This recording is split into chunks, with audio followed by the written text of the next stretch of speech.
এই যুগের এক বাদশাহ, তার অভ্যাস ছিল কবিতা শোনা, নতুন নতুন কবিতা শুনে পুলকিত হতেন।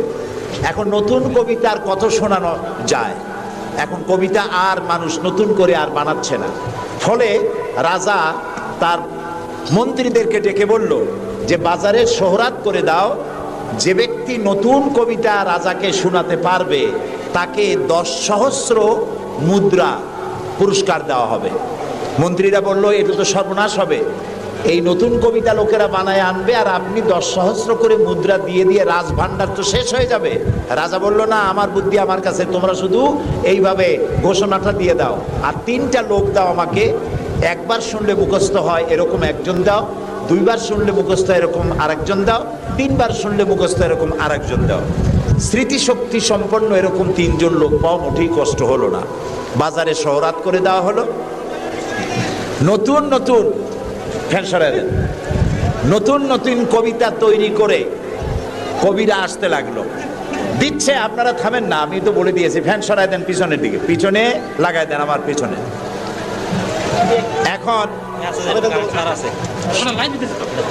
এখন কবিরা কবিতা রচনা করে নিয়ে আসছে, নতুন কবিতা শুনতেছে রাজা। কবিতা শুনে শখ মিটাইয়া রাজা বলছে এটা কি একটা নতুন কবিতা হলো কবি, এটা তো আমি জানি।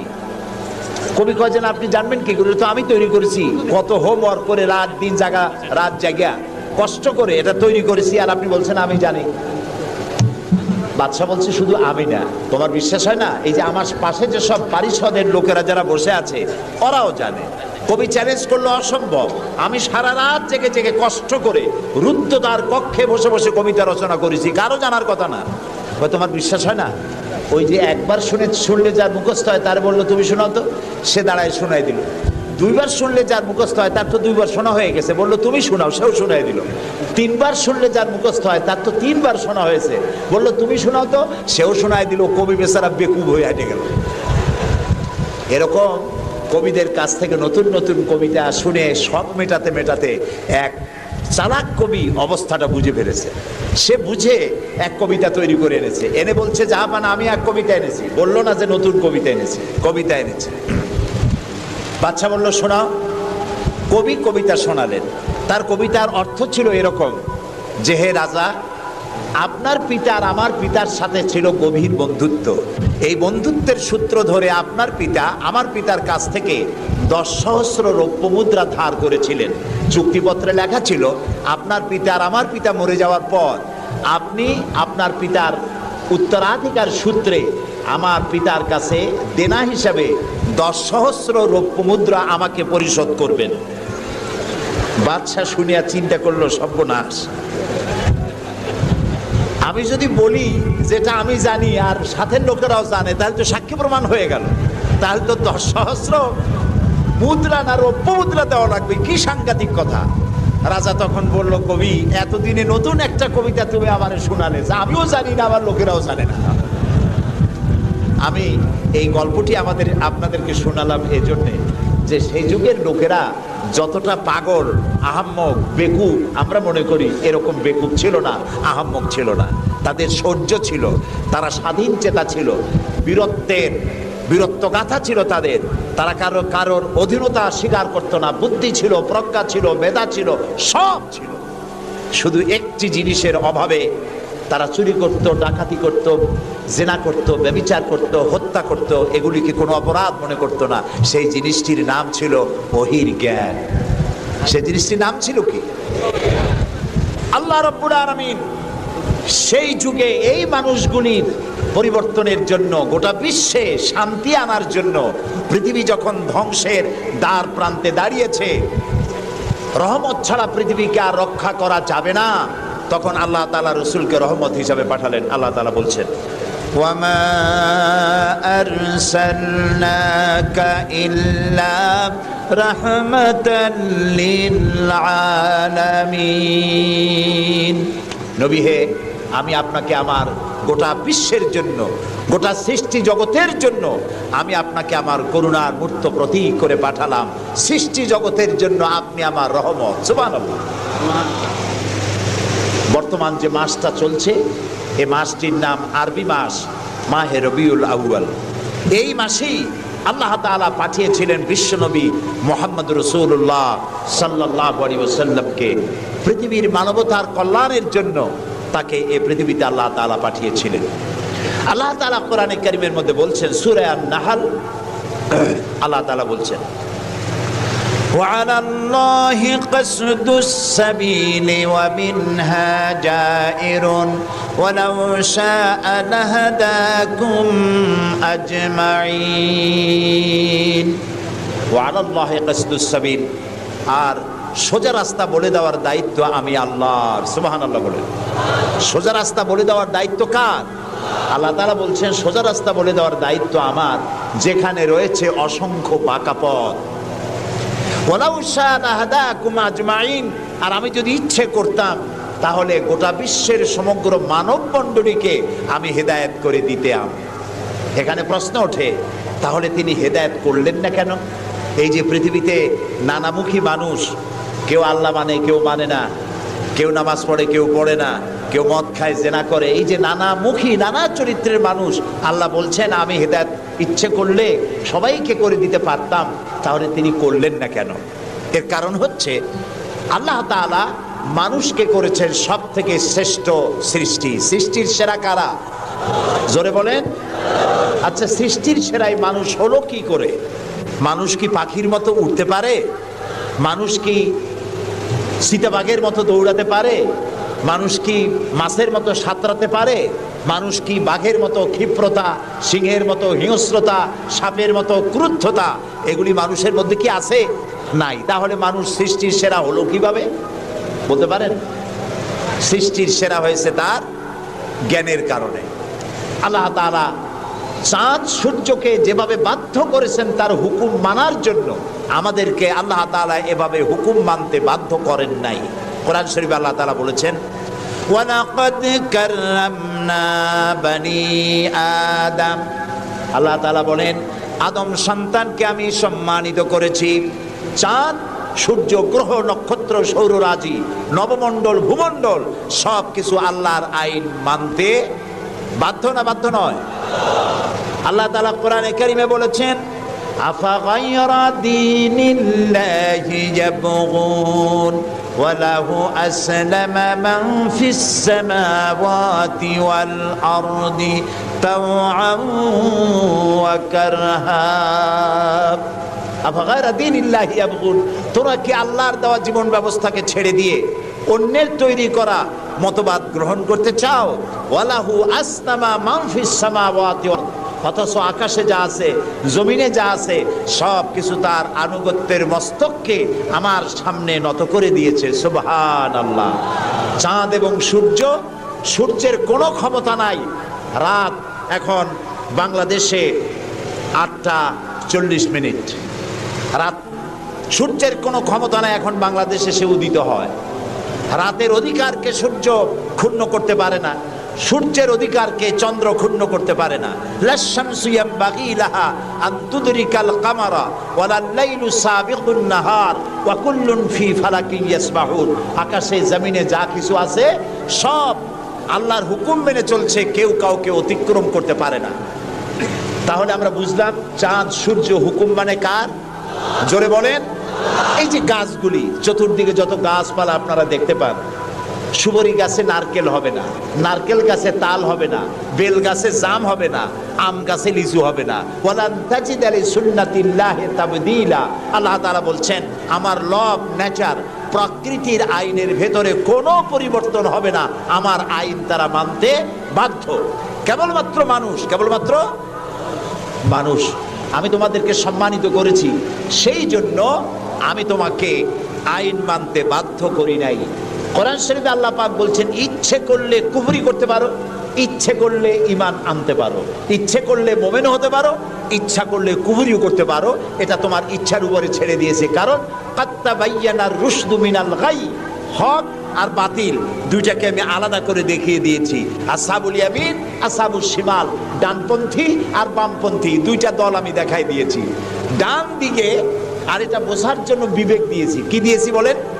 বিবেক। বিবেক আছে আমাদের? আছে কি না? বিবেক দিয়েছি বোঝার জন্য। ডান দিকে যারা যাবে, এই ডান দিকের নেতৃত্ব দিবে নবীরা, আর নবীরা ডানপন্থীদেরকে সাথে নিয়ে চলে যাবে কোথায়? আল্লাহর জান্নাতে। আর যারা বামপন্থী, তাদের নেতৃত্ব দেবে শয়তান। কে দেবে নেতৃত্ব? আমি বুঝি না মুসলমানেরা কেমনে বামপন্থী হয়। আমাদের দেশে কিছু মুসলমান আছে, নামধারী, নাম মুসলমানের, কিন্তু নিজেদের পরিচয় দেয় তারা বামপন্থী। আছেন এরকম? এই সমস্ত বামপন্থীদের নেতৃত্ব দিবে শয়তান, আর এদেরকে নিয়ে শয়তান তাদেরকে নিয়ে যাবে কোথায়? আল্লাহ তাআলা বলছেন কাত্তাবায়্যানার রুশদু মিনাল গাই, হক এবং বাতিলকে আলাদা করে আমি ভাগ করে দুটি পথকে দেখিয়ে দিয়েছি। এখন তোমার ইচ্ছা আমার উপর ঈমান আনতেও পারো, আর যদি ইচ্ছা হয় আমার সাথে কুফরিও করতে পারো। যেহেতু তুমি গাছ না, সূর্য না, চন্দ্র না, তুমি মানুষ, আমি তোমাকে সম্মান দিয়েছি, সেজন্য তোমার এখতিয়ারে ছেড়ে দিয়েছি, আর বিবেকও দিয়েছি। এই বিবেক দিয়ে তুমি বুঝতে পারবা পথ কোনটা। আল্লাহ বলছেন আমার দায়িত্ব হলো ওয়া আলাল্লাহি কাসদুস সাবিল, সোজা রাস্তা বলে দেওয়ার দায়িত্ব আমার। সুবহানাল্লাহ, আমি বলে দিয়েছি সোজা রাস্তা কোনটি। আল্লাহ তাআলা বলেন সূরা ইব্রাহিমের মধ্যে আলিফ লাম রা কিতাবুন আনজালনাহু ইলাইকা লিতুখরিজান নাসা মিনাজ যুলুমাতি ইলান নূর। আল্লাহ তাআলা বলেন হে নবী, আমি আপনার উপর একখানা কিতাব অবতীর্ণ করলাম। এটা একটি কিতাব নাজিল করলাম এই জন্য লিতুখরিজান নাসা মিনাজ যুলুমাতি ইলান নূর, যাতে করে আপনি মানব মণ্ডলীকে অন্ধকার সমূহ থেকে আলোর দিকে নিয়ে আসতে পারেন। লক্ষ্য করুন কথা আল্লাহর, আমি কার কথা শোনাচ্ছি? অন্ধকার সমূহ থেকে আলোর দিকে নিয়ে আসতে পারেন। ওলামারা যারা আলেম তারা বুঝবেন, কোরআন শরীফে আল্লাহ তাআলা অন্ধকারের কথা যত জায়গায় বলেছেন বহু বচনে বলেছেন, এক বচনে বলেন নাই। আর আলোর কথা যখন বলেছেন তখন এক বচনে বলেছেন, বহু বচনে বলেন নাই। নূরের বহু বচন হলো আনোয়ার, এই শব্দটি কোরআন শরীফের মধ্যে নাই। আল্লাহ এখানে কি বলছেন? আমি আপনার উপরে কিতাব অবতীর্ণ করলাম এই জন্য যাতে করে আপনি মানব মণ্ডলীকে অন্ধকার সমূহ থেকে আলোর দিকে আনতে পারেন। অন্ধকার সমূহ কি?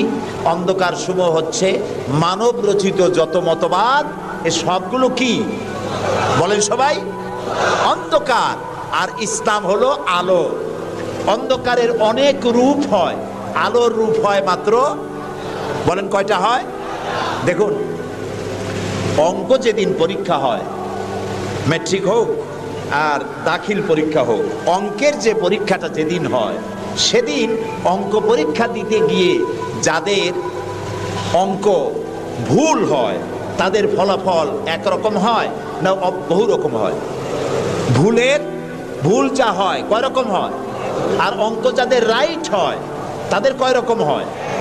একরকম। তাহলে এর দ্বারা কি বোঝা যায়? সত্যের রূপ একটা আর ভুলের রূপ অনেকগুলো। এই জন্য আলোর রূপ একটা, অন্ধকারের রূপ অনেক। যেমন বিদ্যুতের আলো, কেরোসিনের আলো, হেসাকের আলো, চাঁদের আলো, সূর্যের আলো, যত রকমের আলো আছে সব আলোর রূপ একটাই, কিন্তু অন্ধকারের রূপ বিভিন্নতর। শবে কাজেবের এক রকমের অন্ধকার, অমাবস্যার আর এক রকমের অন্ধকার, রাতের আধারের আর এক রকম অন্ধকার, মেঘাচ্ছন্ন হওয়ার আর এক রকম অন্ধকার, কুয়াশাচ্ছন্ন হওয়ার আর এক রকম অন্ধকার, দরজা জানালা ভেন্টিলেটর সব বন্ধ করে দেওয়ার আর এক রকমের অন্ধকার। অন্ধকারের রূপ অনেক আর আলোর রূপ একটা। আল্লাহ বলছেন কোরআন এই জন্য নাজিল করেছি লিতুখরিজান নাসা মিনাজ যুলুমাতি ইলান নূর, মানুষের তৈরি করা যত মতবাদ সব অন্ধকার, আর ইসলাম হচ্ছে আলো। আল ইসলাম নূর, ইসলাম হচ্ছে আলো। আলোর রূপ একটা। আলোর রূপ কয়টা? আল্লাহ তাআলা বলছেন ওয়া আলাল্লাহি কাসদুস সাবিল, আমি সোজা রাস্তা বলে দেব, যেখানে আছে অসংখ্য বাঁকা পথ, সেই সোজা রাস্তার নাম কি বলতে পারবেন? মাশাআল্লাহ, আপনারা সবাই বলতে পেরেছেন। সেই ইসলাম, সেই পথের নাম ইসলাম। এই ইসলামের পথ প্রদর্শক ছিলেন আল্লাহর নবীরা। দুনিয়ায় যত নবী আল্লাহ পাঠিয়েছেন সমস্ত নবীরা হচ্ছেন ইসলামের পথ প্রদর্শক। কিন্তু বইপত্রে অনেক সময় একটা কথা ভুল লেখে, তারা লেখে মুহাম্মদ সাল্লাল্লাহু আলাইহি সাল্লাম ইসলাম ধর্মের প্রবর্তক। এটি একটি ভুল কথা। প্রবর্তক অর্থাৎ যিনি শুরু করেন, যিনি যে জিনিসটা চালু করেন, তিনি ওইটার প্রবর্তক হন। ইসলামের প্রবর্তক হচ্ছেন আল্লাহ তাআলা, আর সমস্ত নবীরা হচ্ছেন প্রচারক, আর সর্বশ্রেষ্ঠ প্রচারক হচ্ছেন মুহাম্মাদুর রাসূলুল্লাহ সাল্লাল্লাহু আলাইহি ওয়াসাল্লাম। আল্লাহ রাব্বুল আলামিন তাকে পৃথিবীতে পাঠালেন ইসলাম প্রচার, প্রসার, প্রতিষ্ঠা এই কাজের জন্য। আল্লাহ তাআলা তাকে পাঠালেন এবং তাকে সর্বাধিক মর্যাদা দিলেন। এত বড় মর্যাদা আল্লাহ তাআলা পৃথিবীতে আর কারো দেন নাই। সুবহানাল্লাহ। কোরআনে কারীমের মধ্যে আমরা দেখতে পাই আল্লাহ রাব্বুল আলামিন যখনই কোন নবীকে ডাকার দরকার বোধ করেছেন, তিনি নাম ধরে ধরে রেখেছেন। তিনি বলেছেন ইয়া আদম, ইয়া জাকারিয়া, ইয়া ইব্রাহিম, ইয়া ঈসা, ইয়া মূসা। গোটা কোরআন শরীফ তন্ন তন্ন করে যদি তালাশ করা যায়, কোরআন শরীফের ভিতরে কোথাও ইয়া মুহাম্মদ এই শব্দটি, এই বাক্যটি কোথাও পাওয়া যাবে না। আল্লাহ তাআলা তার রাসূলকে মুহাম্মদ সাল্লাল্লাহু আলাইহি সাল্লামকে কোরআনে কারীমে কোথাও নাম ধরে ডাকেন নাই। কেন ডাকেন নাই? তাকে মর্যাদা দিয়েছেন। সুবহানাল্লাহ বলুন। আল্লাহ রাব্বুল আলামিন নিজে তো নাম ধরে ডাকেনি নাই, বরং কোরআনে কারীমে আল্লাহ রাব্বুল আলামিন বলেছেন, ও পৃথিবীর মানুষেরা, আমার নবীকে তোমরাও যেন পরস্পরকে যেভাবে নাম ধরে ডাকাডাকি করো, আমার নবীকে তোমরা সেভাবে নাম ধরে ডাকবে না। আল্লাহ নিষেধ করে দিয়েছেন। কোরআনে কারীমের মধ্যে আল্লাহ তাআলা তাকে নাম ধরে ডাকেন নাই এবং তার মর্যাদা সমস্ত নবীদের চাইতে বেশি দিয়েছেন। পৃথিবীতে যত নবী এলেন, সমস্ত নবীরা এসেছেন যার যার এলাকার উপরে ভিত্তি করে, ভাষার উপরে ভিত্তি করে, গোত্রের উপরে ভিত্তি করে। মুহাম্মদ সাল্লাল্লাহু আলাইহি সাল্লাম শুধু আরবি ভাষাভাষীদের নবী ছিলেন না, শুধুমাত্র মক্কার এবং মদিনার নবী ছিলেন না, তিনি বিশ্ব নবী। বলুন তো কি নবী? আল্লাহ রাব্বুল আলামিন কোরআনে কারীমের মধ্যে বলেছেন, কুল ইয়া আইয়ুহান নাসু ইন্নী রাসূলুল্লাহি ইলাইকুম জামিআ। আল্লাহ তাআলা বলেন, হে নবী আপনি বলুন, ও পৃথিবীর মানব মণ্ডলী, আমি আল্লাহর পক্ষ থেকে তোমাদের সকলের জন্য আমি রাসূল হয়ে এসেছি। কিয়ামত পর্যন্ত এই পৃথিবীতে যত মানুষ আসবে সমস্ত মানুষের জন্য। রাসূল বলেছেন শুধু মানুষের জিন নয়, আল্লাহর সমস্ত সৃষ্টি জগতের জন্য আল্লাহ তাআলা আমাকে রাসূল করে পাঠিয়েছেন। সুবহানাল্লাহ। নবী করিম সাল্লাল্লাহু আলাইহি সাল্লাম পৃথিবীতে এলেন এবং আল্লাহ তাআলা তাকে এই সম্মান দিয়ে, মর্যাদা দিয়ে পৃথিবীতে কেন পাঠালেন? সূরা ফাতহার মধ্যে আল্লাহ তাআলা বলছেন, هو الذي أرسل رسوله بالهدى ودين الحق ليظهره على الدين كله وكفى بالله شهيدا। আল্লাহ তাআলা বলেন যে তিনি আল্লাহ, যিনি তার রাসূলকে দ্বীনে হক আর সত্যের বিধান সহকারে পৃথিবীতে পাঠিয়েছেন। কেন? লিইউযহিরাহু আলা দ্বীনি কুল্লিহি, যাতে করে তিনি মানুষের তৈরি করা সকল মতবাদের উপরে ইসলামকে বিজয়ী করে দিতে পারেন। এই জন্যে আল্লাহ তাআলা রাসূলকে এই পৃথিবীতে পাঠিয়েছেন। সুবহানাল্লাহ। রাসূলুল্লাহ পৃথিবীতে আসলেন এবং তিনি চরিত্র দিয়ে, যুদ্ধ করে নয়, ইসলাম প্রচার করেছেন কি দিয়ে বলেন? তরবারি দিয়ে নয়। ইসলাম মানে শান্তি, শান্তির ধর্ম। ইসলাম কিসের ধর্ম? শান্তির ধর্ম। মুসলমান কারা? যারা শান্তি প্রতিষ্ঠা করে তারাই। আর আল্লাহর এক নাম হচ্ছে সালাম। আল্লাহর এক নাম কি বলেন সবাই? সালাম। আল্লাহর নাম শান্তি, ইসলাম শান্তি, মুসলমানেরা চায় শান্তি। সেই শান্তি প্রতিষ্ঠার জন্য মুহাম্মদ সাল্লাল্লাহু আলাইহি সাল্লাম তরবারি দিয়ে ইসলাম আনেন নাই, তিনি ইসলাম এনেছেন তার অনুপম চরিত্র, মাধুর্য দিয়ে, ব্যবহার দিয়ে, দিন প্রচার করে তার মাধ্যমে জনগণকে ইসলামের মধ্যে এনেছেন। কথা উঠতে পারে তাহলে যুদ্ধগুলো হলো কেন?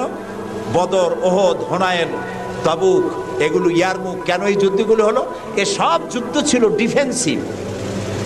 পৃথিবীর কোন ঐতিহাসিক কোন ব্যক্তি বলতে পারবে না যে মুহাম্মদ সাল্লাল্লাহু আলাইহি সাল্লাম সর্বপ্রথম আক্রমণকারী হয়েছেন কোন যুদ্ধে। বলতে পারবে কেউ?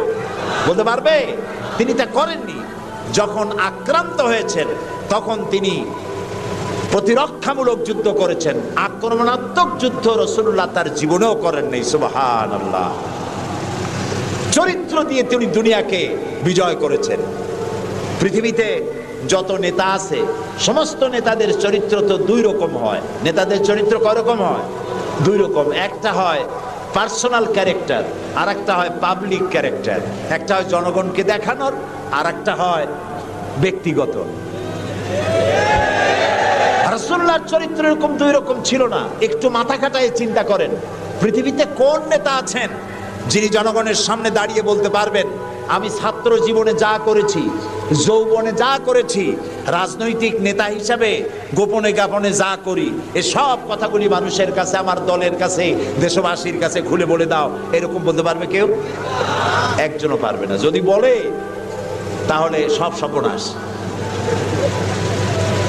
এই পৃথিবীতে একমাত্র নেতা জনাবে মুহাম্মদুর রাসূলুল্লাহ সাল্লাল্লাহু আলাইহি ওয়াসাল্লাম।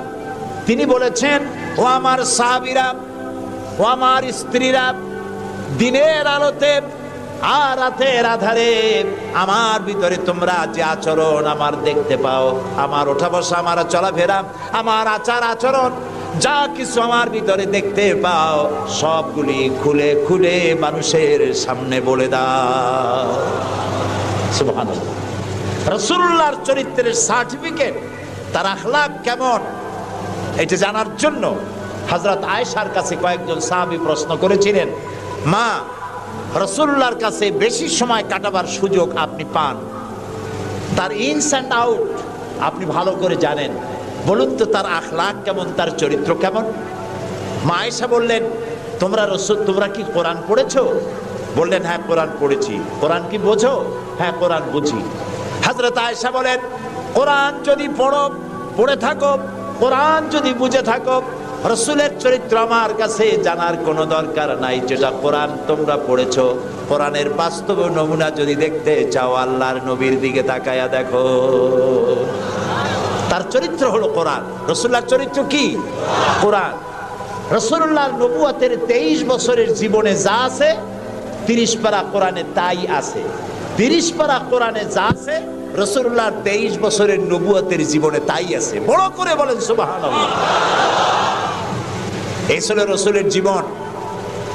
তার চরিত্র সম্পর্কে আল্লাহ তাআলা বলছেন, ওয়া ইন্নাকা লাআলা খুলুকিন আযীম।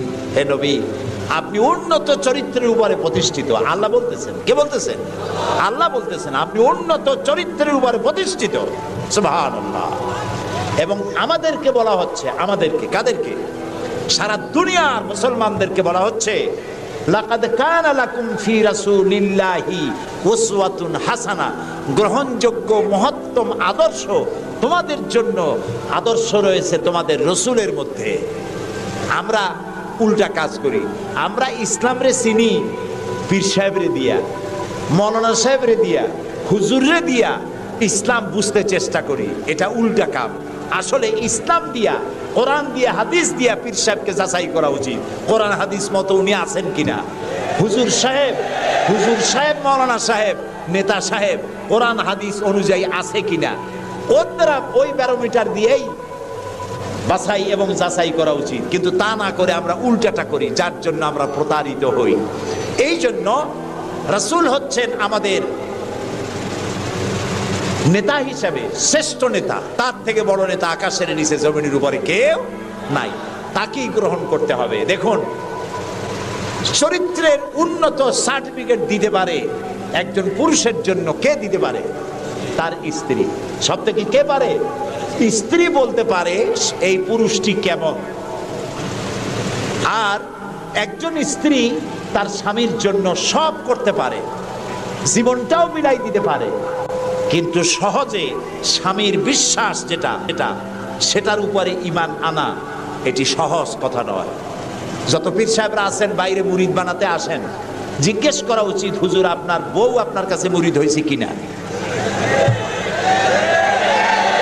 কারণ কারণ বউ জানে, বাইরে এসে যতই হুজুর অনেক কিছু নামের আগে মিসবাহুল আরিফিন, সিরাজুস সালিকিন, তারপরে কি কুতুবে রব্বানি, গাউসে সামদানি, আশেকে পান্দান, সিয়াহে দান্দান, এই যতই বলা হোক না কেন, কিন্তু আসলে উনি কি ওনার বউ চাইতে কেউ ভালো জানে না। এটা ঠিক কিনা? বউ ঈমান আনছে কিনা, মুরিদ হইছে কিনা, ওইটা দেখা দরকার। ড্রাইভারকে জিজ্ঞেস করা দরকার আপনার হুজুর কেমন, ড্রাইভার বলতে পারবে।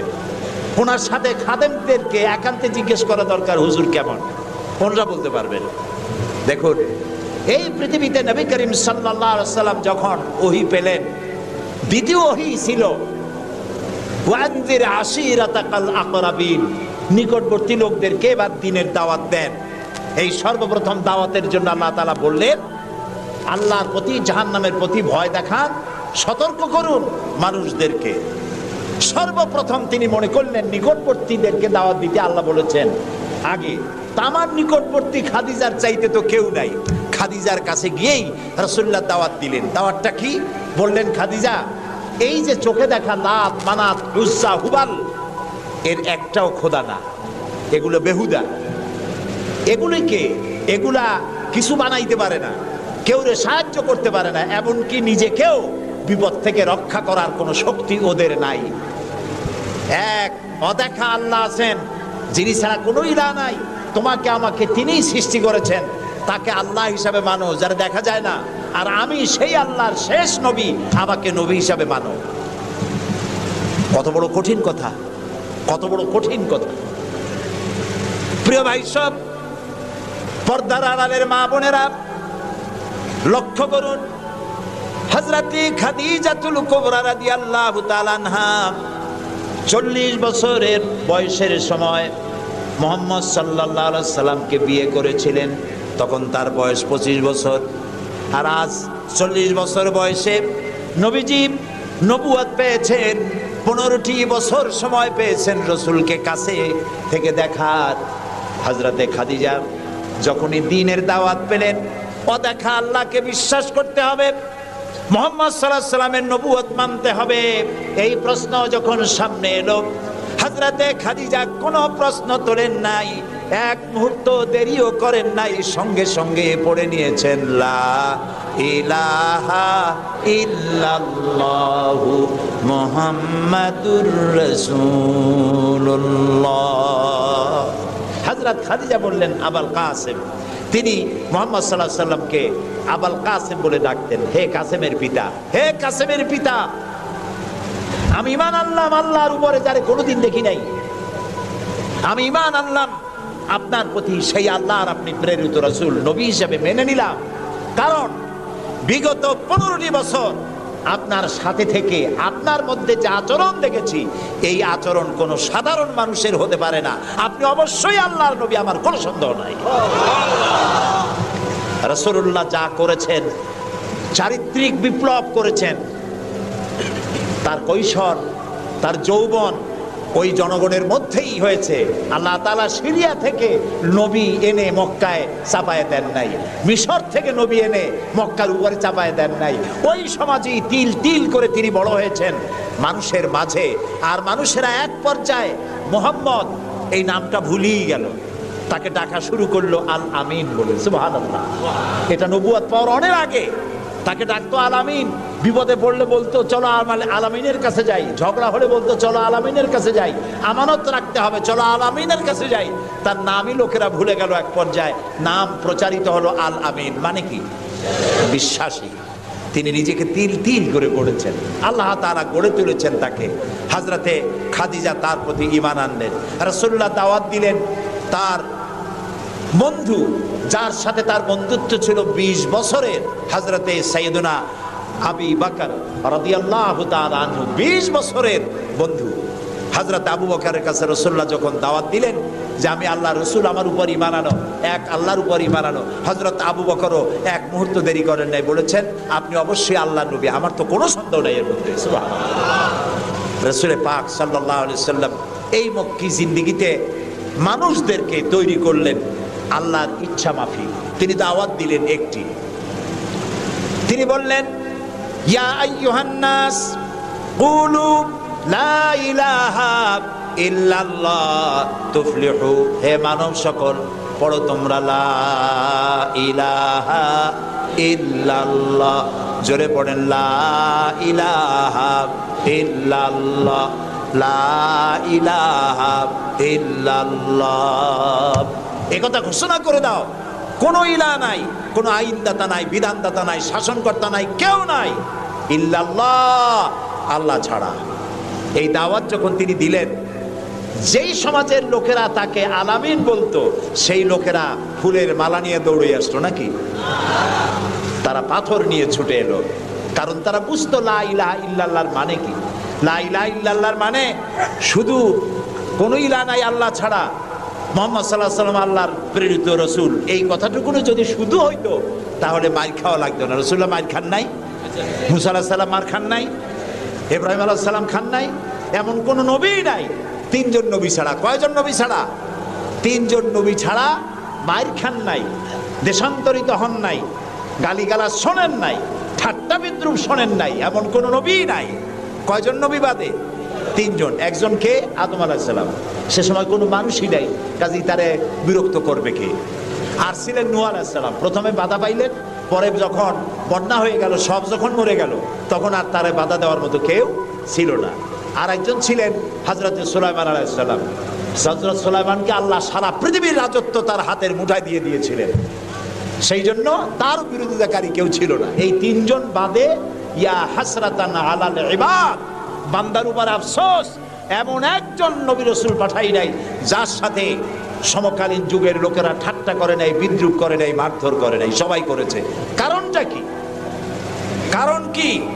কারণ হলো লা ইলাহা ইল্লাল্লাহর মতো বিপ্লবাত্মক রিভলিউশন সৃষ্টিকারী কথা আকাশের নিচে জমিনের উপরে আর নাই। মানে কি? মানে হচ্ছে লা ইলাহা, কোনো ইলাহা নাই, কোনো আইনদাতা নাই, কোনো বিধানদাতা নাই, কোনো শাসনকর্তা নাই, কোনো হায়াত আর মওতের মালিক কেউ নাই ইল্লাল্লাহ, আল্লাহ ছাড়া। এটি বিপ্লব সৃষ্টিকারী কথা। এই কথা যখন হযরত মুসা আলাইহিস সালাম বলেছিলেন ফেরাউনের সামনে, ফেরাউন তখন বলল মা আলিমতু লাকুম মিন ইলাহিন গায়রি, আমি তো জানি না যে আমি ছাড়া আরো কোনো ইলাহ আছে, তুমি এক নতুন দাওয়াত নিয়ে আসছো। আনা রাব্বুকুমুল আলা, আমি তো বড় খোদা, আমি তো বড় ইলাহ। আমি এই গত 6 তারিখে মিশর সফর করেছিলাম, আমার জীবনের প্রথম এই মিশর সফর। উদ্দেশ্য ছিল মুসা আলাইহিস সালামের দেশ দেখা, ফেরাউনের দেশ দেখা। সেখানে ফেরাউনকেও অবশেষে দেখে এলাম। ফেরাউন মরে গেছে, কিন্তু তার দেহটাকে আল্লাহ তাআলা রেখে দিয়েছেন। আল্লাহ তাআলা তারে বলেছিলেন যে জায়গায়, যে দরিয়ায় তাকে ডুবানো হয়েছে, সেই বাহার, সেই সমুদ্রও দেখে এসেছি। যেখানে আল্লাহ তাআলা মুসা আলাইহিস সালামের সঙ্গে কথা বলেছেন, সে জায়গাও যাওয়ার তৌফিক আল্লাহ তাআলা দিয়েছেন, সে জায়গাও দেখে আসছে। ফেরাউন, তাকে দেখার জন্য মিউজিয়ামের মধ্যে ঢুকলাম। 40 পাউন্ড মিশরীয় মুদ্রা, 40 পাউন্ড লাগলো। এরপরে ওর লাশ দেখার জন্য আরো 70 পাউন্ড লাগবে। পয়সা খরচ করে এই শয়তানটাকে দেখতে গেলাম। কারণ আল্লাহ তাআলা বলেছেন কুল সিরু ফিল আরদ ফানজুরু কাইফা কানা আকিবাতুল মুকাদ্দিবিন, ঘুরে বেড়াও, আমার পৃথিবী ভ্রমণ করো। আল্লাহ তাআলা বলছেন আমার পৃথিবী ভ্রমণ করো আর দেখো মহাসত্যের অস্বীকারীদের আমি কি পরিণতি করেছি, দেখে আসো। সুবহানাল্লাহ। আমি গিয়ে দেখলাম মিস্টার ফেরাউন শুয়ে আছে, গ্লাসের বক্সের মধ্যে কাপড় দিয়ে জড়ানো, গর্দানটা এরকম চিকন, এতটা লম্বা গর্দান, মুখের মধ্যে দাঁত একটা আছে, হাতে এবং পা, হাত পা বের করা, তাতে কিছু নখ টক আছে এবং মাথায় কিছু চুলও আছে। কয়েক হাজার বছর আগের লাশ। সে যখন ডুবতেছিল তখন বলতেছিল আমান্তু না, হ্যাঁ আমানতু কামা আমানাত বিহি বানু ইসরাইল, আমি ঈমান আনলাম বনি ইসরাইলরা যার উপর ঈমান আনছে, আল্লাহর উপর ঈমান আনছে এটা কিন্তু বললো না, বনি ইসরাইলরা যার উপরে ঈমান এনেছে তার উপরে ঈমান আনলাম। ওয়া আনা মিনাল মুসলিমিন, আল্লাহ আমি তো একজন মুসলমান, আমার আবারও সুবাও কেন? আল্লাহ তাআলা বললেন আল আন, এখন ওয়াকাদ আসাইতা কাবলু ওয়া কুনতা মিনাল মুফসিদিন, অথচ তুমি বিদ্রোহ ঘোষণা করেছো আর তুমি সবথেকে বড় সন্ত্রাসী। ও বলছে আনা মিনাল মুসলিমিন, ও বলছে আনা মিনাল মুসলিমিন, আমি তো মুসলমানদের একজন। আল্লাহ কয় ওয়া কুনতা মিনাল মুফসিদিন, তুই তো সন্ত্রাসী, বিপর্যয় সৃষ্টিকারী। আমি তোরে আর শুধু মারবই না, কে বলতেছেন? আমি তোরে শুধু মারবই না, আলিয়াউমা নুনাজ্জিকা বিবাদানিক, আমি তোর দেহটাকে রক্ষা করব। পানিতে তুই পচবি না, মাটিতে পচবি না, পোকায় মাকড়ে তোরে খাবে না, আমি তোরে শুটকি বানায় রাখবো কিয়ামত পর্যন্ত। এই জন্য শুটকি বানায় রাখবো, পৃথিবীতে যত ফেরাউন তোর মতো পৃথিবীতে আসবে তোরে দেখে যেন শিক্ষা গ্রহণ করতে পারে। আল্লাহ তাআলা ওরে শুটকি বানায় রাখছে। তারপরে দেখলাম বহায়রা কারুন অস্বীকার করেছিল মুসা আলাইহিস সালামকে, তার বিশাল সম্পদ 55,000 একর জমির উপরে ছিল তার বাড়িঘর আর সম্পদ, আহরিত সম্পদ। তার সিন্ধুকের চাবিগুলি বহন করত শত শত উটে। এখন চিন্তা করেন কত সম্পদের মালিক। মুসা আলাইহিস সালাম যখন তার কাছে যাকাতের দাবি করলেন, ঈমানের দাবি করলেন, তখন মুসা আলাইহিস সালামের উপরে বহতান, তাকে লাঞ্ছিত করলো, তাকে দুর্নাম অপবাদ দিল। মুসা আলাইহিস সালাম আল্লাহর কাছে গজব চাইলেন, আল্লাহ তাআলা তারে গজব দিলেন। 55,000 একর সম্পত্তি, বাড়িঘর, আর সে নিজে শুদ্ধ মাটির নিচে আল্লাহ গরক করে দিলেন। এখন বিরাট হ্রদে পরিণত হয়ে গেছে। তারপরে যখন আমি দাঁড়ালাম দেখতে পেলাম সমুদ্রের মতো কোনো কুল কিনারা নাই, কোনো কুল কিনারা নাই। তার সম্পদ শুদ্ধ আল্লাহ তাআলা রেখেছেন। আল্লাহ তাআলা বলছেন পৃথিবী ঘোরো আর দেখো মহাসত্যের অস্বীকারীদেরকে কি ধরনের শাস্তি দিয়েছি, দেখে আসো। সুবহানাল্লাহ। এই ফেরাউনের কাছে যখন মুসা আলাইহিস সালাম বললেন ঈমান আনো আমার উপরে, আল্লাহর উপর ঈমান আনো, সে কয় মা আলিমতু লাকুম মিন ইলাহিন গায়রি, আমি তো জানি না আমি ছাড়া আরো কোন ইলাহ আছে, আমি তো ইলাহ। তুমি যদি আমাকে ছাড়া কাউকে ইলাহ মানো লাআজআলান্নাকা মিনাল মাসজুনিন, আমি তোমাকে কারারুদ্ধ করে রাখবো। মুসা আলাইহিস সালাম কয় তুই কারে জেলের ভয় দেখাও? আমি তো আল্লাহর পয়গম্বর, আমি তো তোমার জেলের পরোয়া করি না। সুবহানাল্লাহ ওয়া বিহামদিহি। মুসা আলাইহিস সালামকে কে পাঠাইছে ফেরাউনের কাছে? কে পাঠাইছেন? আল্লাহ তাআলা নিজে পাঠাইছেন। আল্লাহ তাআলা বলছেন হে মুসা, আমি তোমাকে আমার জন্য বানাইছি। সুবহানাল্লাহ। ওয়া নাখতারতুকা ফাসতামি' লিমা ইউহা, এখন শোনো আমি তোমারে কি বলি। ইযহাব ইলা ফিরআউনা ইন্নাহু তাগা, ফিরআউনের কাছে যাও, সে সীমা লঙ্ঘন করেছে, তার কাছে দ্বীনের দাওয়াত দাও। মুসা আলাইহিস সালাম বললেন আল্লাহ আমি তো কথা বলতে কি একটু তোতলা ভাব, আমি তো কথা ভালো করে বলতে পারি না। রব্বিশরাহ লি সাদরি ওয়া ইয়াসসির লি আমরি ওয়াহলুল উকদাতাম মিন লিসানি ইয়াফকাহু কাওলি। আল্লাহ তাআলা আমার সিনাটারে খুলে দাও, আমার বক্তব্যকে স্পষ্ট করে দাও, আমি যা বলি তা যেন মানুষ বোঝে সুযোগ করে দাও। হারুনা খিসদুদ বিহি আজরি ওয়া আশরিকহু ফি আমরি, আর আমার ভাই হারুনকে আমার সহযোগী করে দাও। সুবহানাল্লাহ ওয়া বিহামদিহি। তিনি আল্লাহর দাওয়াত দিলেন। এই দাওয়াত দিতে গিয়ে হযরত মুসা আক্রান্ত হয়েছেন, ইব্রাহিম আলাইহিস সালাম আক্রান্ত হয়েছেন, নবী করিম সাল্লাল্লাহু আলাইহি ওয়াসাল্লাম আক্রান্ত হয়েছেন। আবু জাহেল, আবু লাহাব, উতবা, শাইবা, মুগীরা সবাই মিলে বলেছে আবু তালেবের কাছে মুহাম্মদ সাল্লাল্লাহু আলাইহি ওয়াসাল্লামকে বলুন যেন লা ইলাহা ইল্লাল্লাহর দাওয়াতটা না দেয়। এই দাওয়াতটা যদি না দেয়, যত বড় সুন্দরী মেয়ে উনি পছন্দ করবেন তার সাথে বিয়ে দিয়ে দেব, টাকা চাই, সোনা চাই, সব দেব, নেতৃত্ব চাই তাও দেব।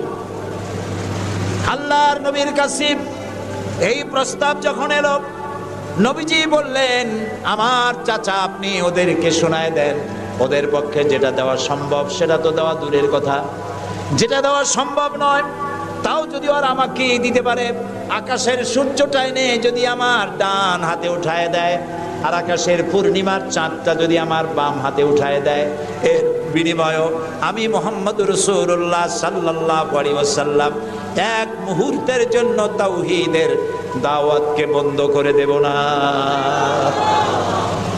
নবী করিম সাল্লাল্লাহু আলাইহি ওয়াসাল্লাম মক্কি জিন্দেগিতে মানুষের কাছে কালেমার দাওয়াত পৌঁছালেন। আর মূল লক্ষ্য হচ্ছে পৃথিবী কার? বলেন, পৃথিবী কার? আইন চলবে কার? আল্লাহর। সেই আইন প্রতিষ্ঠা করার জন্য একা একা করা যাবে না, একটা জনগোষ্ঠী তৈরি করা দরকার, একটা দক্ষ জনশক্তি তৈরি করা দরকার, যারা দেশ পরিচালনার যোগ্য। এরকম লোক রাসূলুল্লাহ মক্কির জীবনে 13 বছরে দক্ষ একটা জনগোষ্ঠী তৈরি করে ফেললেন। সুবহানাল্লাহ। দেখছেন দক্ষ কারে কয়? আবু বকর, ওমর, ওসমান, আলী, খাব্বাব, খুবাইব, আমের, তালহা, জুবাইর, আবু উবাইদা ইবনুল জাররাহ রিদওয়ানুল্লাহি তাআলা আলাইহিম আজমাইন। এই সব লোক তৈরি হয়ে গেল। সুবহানাল্লাহ। এই সব লোক তৈরি হয়ে যাওয়ার পর যে উদ্দেশ্যে রাসূলকে পাঠানো হয়েছিল সেই উদ্দেশ্য এখন কার্যকরী হচ্ছে। আমরা তো উল্টোপাল্টা কাম করি। 12ই রবিউল আউয়াল আসলেই পতাকা দিয়ে রাজধানী সাজাই। 12ই রবিউল আউয়াল আসলেই বিরাট একটা মিছিল, কোন একজন লোককে সামনে রাখা, তারপর একটা মিছিল শুরু হয়ে গেল। তোমপে লাখো সালাম। কতগুলা পতাকা নিয়ে লাখো সালাম দিলাম, হাজার হাজার গাড়ি নিলাম, লোকজন নিলাম। এরপরে এক জায়গায় বসে নবী সালাম আলাইকা, ইয়া রাসূল সালাম আলাইকা, গরম গরম জিলাপি। রবিউল আউয়াল শেষ, রাসূলুল্লাহর মহব্বতও শেষ। বিশ্বাস করুন, এই সমস্ত জিনিস দিয়ে মূল টার্গেট থেকে মুসলমানদেরকে সরিয়ে দেওয়া হচ্ছে। আপনারা আমাকে জবাব দেন, যারা এই সব কাজ করে তারা বলে রাসূলুল্লাহর ভালোবাসায় করি। আপনি কি পারবেন রাসূলুল্লাহর লাখো সাহাবীদের মধ্যে একজন সাহাবীও রাসূলুল্লাহকে যে ভালোবাসা দিয়েছেন, পৃথিবীর সব মুসলমান একত্রিত হয়ে অতটা ভালোবাসা কেউ কি দিতে পারবে? পারবে? এবার বলেন, সাহাবীরা এরকম কোন মিছিল করেছেন রাসূলুল্লাহর জন্মদিনে? তার জন্মদিবস পালন করেছেন? করেন নাই। যেটা হাদিসে নাই আমরা তা করতে পারি না। যে মিলাদ এখন পড়া হয়, যে সিস্টেমে পড়ানো হয়, একত্রিত হয়ে যায় নবী সালাম আলাইকা, রাসূল সালাম আলাইকা, সাহাবীরা এরকম করেন নাই, তাবিঈনরা করেন নাই, তাবিঈনরা করেন নাই। মিলাদের এই সিস্টেম চালু হয়েছে রাসূলের ইন্তেকালের অন্তত 600 বছর পর। ফাইনা তাযহাবুন, কোথায় চলছি আমরা? রাসূলের মূল অনুষ্ঠান ছেড়ে দিয়ে, মূল কাজ ছেড়ে দিয়ে ভিন্ন পথে প্রবাহিত হচ্ছি। আমাদেরকে বিভিন্ন শব্দের মার প্যাচে সিরাতুন নবী করব না মিলাদুন নবী করব, মিলাদ পড়বো তো দাঁড়ায় পড়বো না বসে পড়বো, এই সমস্ত চক্করের মধ্যে ভালাই দিয়া টার্গেটে যাওয়ার পথের থেকে আমাদেরকে বাধাগ্রস্ত করা হচ্ছে। প্রিয় ভাই সব, নবী করিম সাল্লাল্লাহু আলাইহি ওয়াসাল্লাম জনশক্তি তৈরি করে ফেললেন, একটা রাষ্ট্র চালাবার মতো লোক তৈরি হয়ে গেল। আপনি যদি এই যে আর্মির ট্রেনিং হয়, শীতকালীন মহড়া হয়, আর্মির ট্রেনিং হয় কেন? এত পয়সা দিয়ে আর্মি টিকায় রাখা হয় কি জন্য? কি জন্য?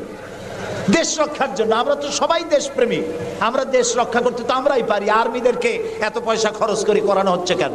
এই জন্য করানো হচ্ছে, যখন যুদ্ধ বাঁধবে তখন আপনি অস্ত্র চালাইতে পারবেন না, অস্ত্র চালাবার মতো যোগ্যতা সম্পন্ন লোক গভর্নমেন্ট তৈরি করে, প্রতিরক্ষা বাহিনী তৈরি করে, যাতে করে কোনো দেশ আমার স্বাধীন ভূমির উপরে আঘাত করতে না পারে। সেই জন্য এখন এটাকে পরিচালনার জন্য ট্রেনিং দেওয়া হয়। মুসলমানদেরকে আল্লাহ তাআলা কোরআনের মাধ্যমে, ইসলামের মাধ্যমে, হাদিসের মাধ্যমে তাদেরকে ট্রেনিং দেওয়া হয়। জমিন আল্লাহর, আইন চলবে আল্লাহ। আইনের ইমপ্লিমেন্টের জন্য, সে আইন প্রয়োগ করার জন্য দক্ষ যোগ্য জনশক্তি প্রয়োজন। রাসূলুল্লাহ নিজের সোহবত দিয়ে ধন্য করেছেন সাহাবায়ে কেরামদেরকে, তাদেরকে তৈরি করতে সক্ষম হয়েছেন।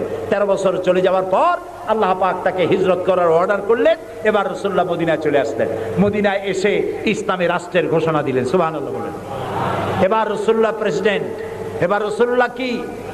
প্রেসিডেন্ট, রাষ্ট্রপতি। আর তার সংবিধান হলো কোরআন। সংবিধান কি? কোরআন। কোরআনের আইন চালু করে দিলেন। তিনি রাষ্ট্রপ্রধান হলেন। সমাজ থেকে চুরি, ডাকাতি, জিনা, ব্যভিচার, হত্যা, ধর্ষণ সব দূরীভূত হয়ে গেল।